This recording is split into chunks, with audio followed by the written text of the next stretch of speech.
And welcome back. A major announcement from Purdue University. The school making big investments in computer science, AI, and semiconductors. Joining us now for our unfiltered conversation is Purdue President Dr. Meng Chang. Dr. Chang, good to see you. I know you're joining us from Washington, D.C., and I know you're down there joined by Senator Todd Young. What are you guys doing down there these next couple of days? Well, good to be here. You are right. Right now, I am in Washington, D.C., and tomorrow, Purdue, along with some industry associations, will be convening a CHIPS Act Execution Summit, bringing together government, industry, and universities. We're delighted that our senior senator from the state of Indiana in the U.S. Senate, Senator Todd Young, will be one of our keynote speakers. And the Chips for America Summit fits in nicely with what we said in the onset, that announcement that came out on Friday, a three-pronged Purdue Computes initiative, I understand. What does the university have planned? Yes, well, Purdue is proud to invest in the future of technology for our students and faculty. Now, in particular, we have three pillars for Purdue Computes initiative. One is we'll be recruiting 50 new computer science, computer engineering faculty members. And computer science will be joined across the science and engineering colleges. You know, we have at Purdue the first computer science department in America 60 years ago, and we would like to make sure that this CS department will continue its rise to serve many students and also become a top 10 CS department. The second pillar is in physical AI. Now, we've heard of AI learning how to write. What about AI for how we grow things, make things, and move things? And the intersection between atoms and bytes. This Institute for Physical AI research will elevate Purdue to be the nation's leader in that.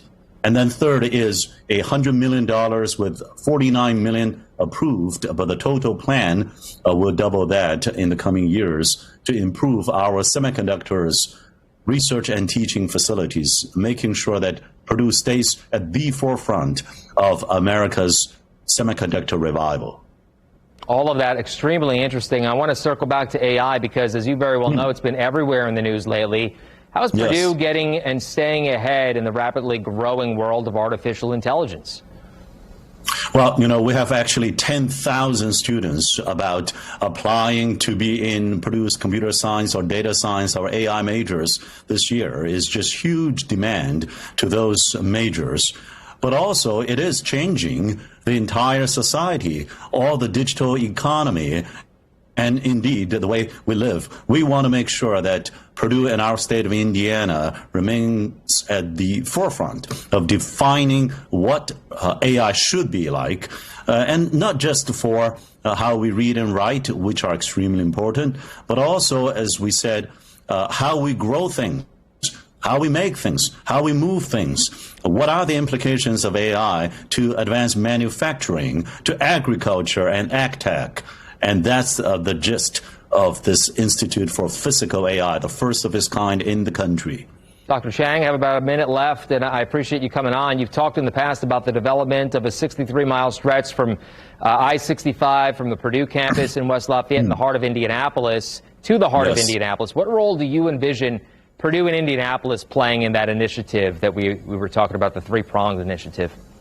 Well, Purdue will be investing in and partner with a lot of outstanding entities in Indianapolis to grow the technology industry in central Indiana. And then passing through the Lebanon Leap District, coming to West Lafayette, Indiana, as you said, hard tech corridor defined by semiconductors, ag tech, biopharma manufacturing, transportation, aerospace, logistics, these hard tech industries. And when I served in the U.S. State Department back in 2020, I saw firsthand the importance of U.S. competitiveness, and here in the Midwest, through this hard tech corridor, for national security, for economic and job security, Purdue will be serving our country. All very exciting stuff. Dr. Meng Chang, thank you so much for joining us from Washington, D.C. tonight. Purdue's president, we appreciate you coming on. We look forward to maybe having you on the show in the future, sir. Absolutely, and boiler up. There you go. Thank you.